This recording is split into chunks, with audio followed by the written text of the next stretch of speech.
Thank you very much, Mr. President. Ladies and gentlemen, good evening. Assalamu alaikum. Lovely to see you all here tonight.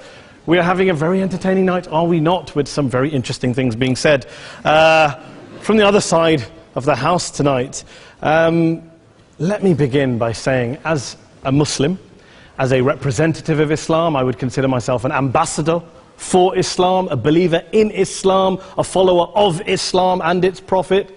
So, in that capacity, let me begin by apologizing to Anne-Marie for the Bali bombings. I apologize for the role of my religion and me and my people, for the killing of Theo van Gogh, for 7/7. Yes, that was all of us. That was Islam, that was Muslims, that was the Quran. I mean, astonishing claims to make in the very first speech tonight, on a day like today, where the Conservative Prime Minister of the United Kingdom is having to come out and point out that these kind of views are anathema. And I believe you're trying to stand for the Labour Party to become an MP in Brighton.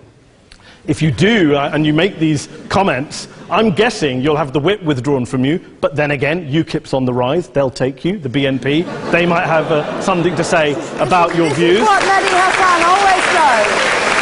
By the way, just on a factual point, since we heard a lot about the second speaker, about how backward we Muslims all are, on a factual point, you said that Islam was born in Saudi Arabia. Islam was born in 610 AD. Saudi Arabia was born in 1932 AD. So you were only 1,322 years off. Not bad? Not bad start there. Talking of maths, by the way, a man named Al-Khawarizmi was one of the greatest mathematicians of all time, a Muslim, worked in the golden age of Islam.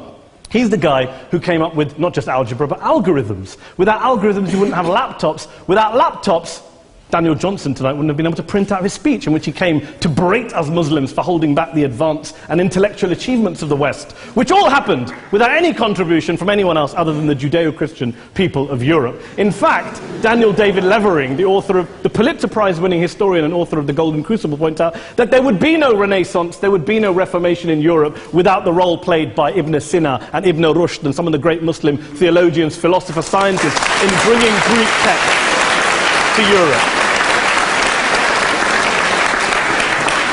As for this being our university, I will leave that to the imagination as to who is our and who is there. I studied here too. An astonishing set of speeches so far making this case tonight.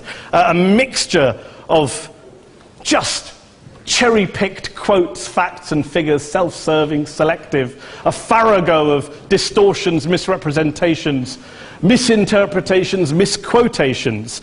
Daniel talked about my article in the New Statesman, which got me a lot of flack, where I talked about the anti-Semitism that is prevalent in some parts of the Muslim community, which indeed it is. Of course, I didn't say in that piece that it was caused by the religion of Islam. In fact, modern anti-Semitism in the Middle East was imported from, finish the sentence, Christian, Judeo-Christian Europe, where I believe some certainly bad things happened to the Jewish people. In fact, Tom Friedman, Jewish-American columnist in the New York Times, told me in this very chamber last week that he believed, had Muslims been running Europe in the 1940s, 6 million extra Jews would still be alive today. So I'm not going to take lessons in anti-Semitism from someone who's here to defend the Judeo-Christian values of a continent that murdered 6 million Jews. Moving swiftly on. Yes. Absolutely. Well, I'm about to make that point. No, I'm about to make that point. You're right. I agree with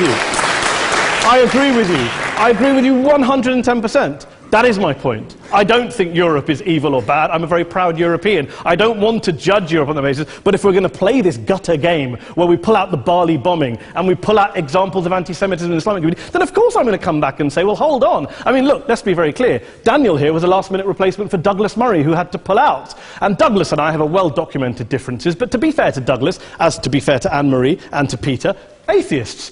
Atheists see all religions as evil, violent, threatening. What the problem I have with Daniel's speech is that Daniel comes here to run this robust defense of Christianity, forgetting that his fellow Christians, people who said they were acting in the name of Jesus, gave us the Crusades, the Spanish Inquisition, the anti-Jewish pogroms, European colonialism in Africa and Asia, the Lord's Resistance Army in Uganda, not to mention countless arson and bomb attacks on abortion clinics in the United States of America to this very day. I would like a little bit of humility from Daniel first before he begins lecturing other communities and other faiths on violence, terror and intolerance. But, no thank you. Some water.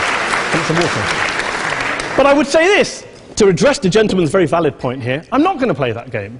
I don't actually believe that Christianity is a religion of violence and hate because of what the LRA does in Uganda or what Crusaders did to Jews and Muslims in Jerusalem when they took back the city in the 12th or 13th or whatever century it was. I believe that Christianity, like Islam, like pretty much every mainstream religion, is based on love and compassion and faith. I do follow a religion in which 113 out of the 114 chapters of the Quran begins by introducing the God of Islam as a God of mercy and compassion. I would not have it any other way. I don't follow a religion which introduces my God to me as a God of war, as some kind of Greek God of wrath, as a God of hate and injustice. Not at all. As Adam pointed out, you go through the Quran and you see the mercy and the love and the justice. And yes, you have verses that refer to warfare and violence. Of course it does. This is not a motion about pacifism. I'm not here to argue that Islam is a pacifistic faith. It is not. Islam allows military action, violence in certain limited contexts. And yes, a minority of Muslims do take it out of that context. But is it religious? We talked about Woolwich. Daniel and Anne-Marie have suggested that it's definitely religion that's behind all of this. Well, actually, what I find so amusing tonight is we're having a debate about Islam. And the opposition tonight have come forward. We have a graduate in law, a graduate in modern history, a graduate in chemistry. And, you know, I admire all of their intellects and their abilities, but we don't have anyone who's actually an expert on Islam, a scholar of Islam, a historian of Islam, a speaker of Arabic, even a terrorism expert or a security expert or a pollster, let alone to talk about what Muslims believe or think. Instead, we have people coming here, putting forward these views, putting forward these sweeping opinions. Listen to Professor Robert Pape of the University of Chicago, one of America's leading terrorism experts, who, unlike our esteemed opposition tonight, studied every single case of suicide terrorism between 1980 and 2005, 315 cases in total. And he concluded, and I quote, "There is little connection between suicide terrorism and Islamic fundamentalism or any of the world's religions. Rather, what nearly all suicide terrorist attacks have in common is a specific secular and strategic goal to compel modern democracies to withdraw military forces from territory that the terrorists consider to be their homeland." And the irony is, when we talk about terrorism, the irony is that the opposition and the Muslim terrorists, the Al-Qaeda types, actually have one thing in common. Because they both believe that Islam is a warlike, violent religion. They both agree on that. They have everything in common. Osama bin Laden would be nodding along to everything he's heard tonight from the opposition side. He agrees with them. The problem is that mainstream Muslims don't. The majority of Muslims around the world don't.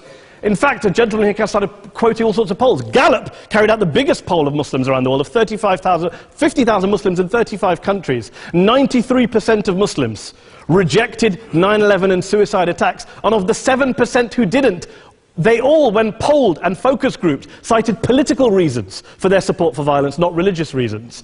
And as for Islamic scholars and what they say, well, Daniel talks about our University of Oxford. We'll go down to Oxford Centre for Islamic Studies, get hold of a man named Sheikh Afifi Al-Akiti, who is a massively well-credentialed and well-respected Islamic scholar, who has studied across the world, who in the days after 7/7 published a fatwa denouncing terrorism in the name of Islam, calling for the protection of all non-combatants at all times, and describing suicide bombings as an innovation with no basis in Islamic law. Go and listen to Sheikh Tahir al-Qadri, one of Pakistan's most famous Islamic scholars, who published a 600-page fatwa condemning the killing of all innocents and all suicide bombings unconditionally without any ifs or buts.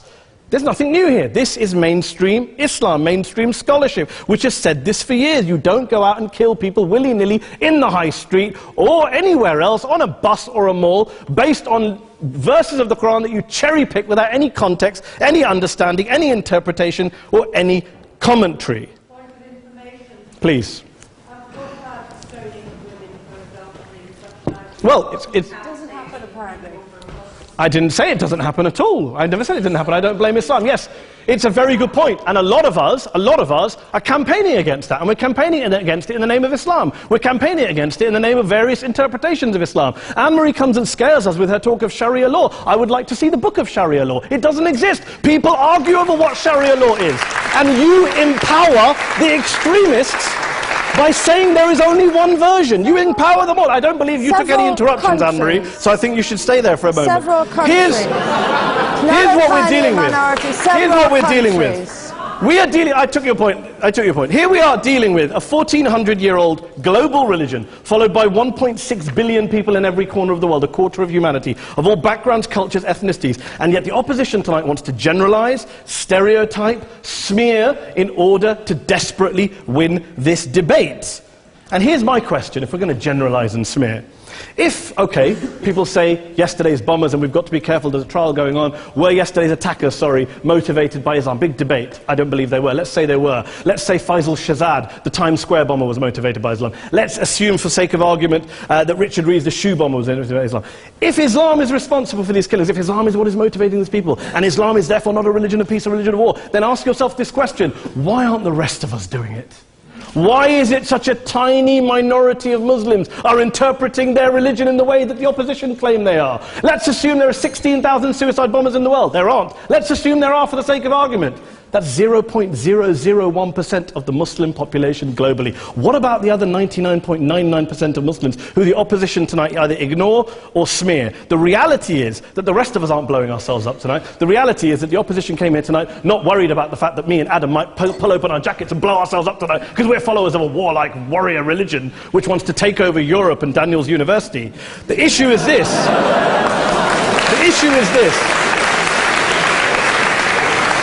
Unless the opposition can tell us tonight, and Peter Atkins is here, one of our great atheist intellectuals, can tell us tonight, can answer this question tonight: why don't the vast majority of Muslims around the world behave as violently and aggressively as a tiny minority of politically motivated extremists? Then they might as well give up and stop pretending they have anything relevant to say about Islam or Muslims as a whole. Ladies and gentlemen, let me just say this to you. Think about what the opposite of this motion is.